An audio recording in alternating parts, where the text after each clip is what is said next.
दिल्ली में हाल ही में हुए disability rights and beyond panel discussion में पूर्व भारत के मुख्य न्यायाधीश DY चंद्रचूड़ ने अपनी निजी जिंदगी से जुड़ा एक बेहद भावुक अनुभव साझा किया।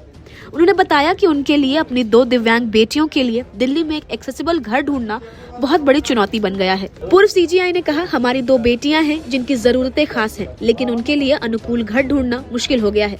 हर सार्वजनिक जगह पर वही असुविधा और उपेक्षा झलकती है। समाज ने विकलांगता को लंबे समय तक पर्दे के पीछे छुपा दिया है। जस्टिस चंद्रचूड़ और उनकी पत्नी कल्पना दास ने इन बच्चियों को इलाहाबाद हाई कोर्ट में सेवा के दौरान गोद लिया था। दोनों बच्चियां प्रियंका और माही एक दुर्लभ अनुवांशिक रोग नेमोलाइन मायोपैथी से जूझ रही हैं, जिससे मांसपेशियों की ताकत प्रभावित होती है। उन्होंने बताया कि शुरुआती दिनों में उनकी हालत बेहद गंभीर थी। शरीर में सिर्फ हड्डियां और मांस बचे थे।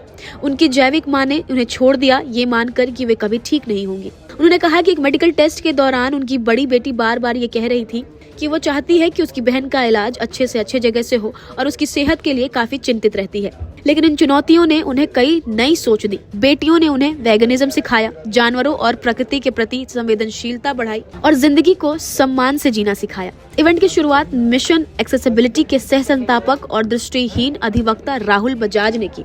उन्होंने बताया कि कैसे उन्होंने रोड स्कॉलर के तौर पर CGI को पत्र लिखकर उनके साथ काम करने की इच्छा जताई। जस्टिस चंद्रचूड़ ने मुस्कुराते हुए कहा कि मुझे आश्चर्य हुआ था कि कोई इतना उज्जवल छात्र मेरे साथ क्यों काम करना चाहता है, लेकिन उसने मुझे सिखाया। उन्होंने सुप्रीम कोर्ट परिसर में मिट्टी कैफे की स्थापना का भी जिक्र किया, जहाँ विकलांग लोगों को रोजगार के अवसर मिले। हम ये संदेश देना चाहते थे कि विकलांगता कोई सीमा नहीं है। ये लोग सेवा देने वाले बन सकते हैं, न कि सिर्फ लेने वाले। ये पहल बाद में राष्ट्रपति भवन तक पहुंची। न्यायपालिका में बदलाव पर उन्होंने कहा, पहले कोर्ट ने नेत्रहीनों को जज बनने का अधिकार नहीं दिया, लेकिन बाद में उसी कोर्ट ने अपना फैसला पलटा। ये बदलाव का संकेत है। विकलांग व्यक्तियों को अधिकार चाहिए, रियायत नहीं। उन्होंने दिव्यांग व्यक्तियों के अधिकार अधिनियम 2016 में संशोधन की मांग की। उन्होंने सुझाव दिया, सार्वजनिक क्षेत्र के घटते दायरे के चलते अनुपालन के लिए स्पष्ट सीमा तय की जाए, स्वैच्छिक सहयोग को बढ़ावा मिले और कानूनी दंड का प्रावधान हो। मानसिक स्वास्थ्य पर भी उन्होंने चेतावनी दी। 70 घंटे काम करने की बात इस देश के लिए ठीक नहीं। कानून जैसे पेशे मानसिक दबाव में है, एक जाता है और दूसरा आ जाता है।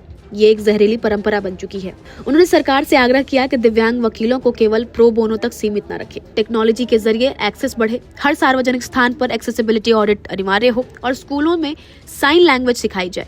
कार्यक्रम में जेन एक्सेस लॉ एसोसिएट्स का उद्घाटन भी हुआ, एक ऐसा कानूनी संस्थान जो विकलांग वकीलों द्वारा चलाया जाएगा और कॉर्पोरेट लॉ, IPC और मुकदमेबाजी में विशेषज्ञता रखेगा। जस्टिस चंद्रचूड़ ने अंत में कहा, कोर्ट बदलाव का सिर्फ एक रास्ता है, असली ताकत समाज में है। हमें अब समावेशी मंचों की पहले से ज्यादा जरूरत है।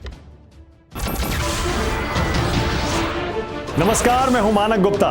अगर आपको हमारा ये वीडियो पसंद आया हो तो इसे लाइक और शेयर जरूर करें और हाँ, हमें सब्सक्राइब और फॉलो करना ना भूलें ताकि आप देश और दुनिया की कोई खबर मिस ना करें। तो जुड़े रहिए हमारे साथ और देखते रहिए News 24।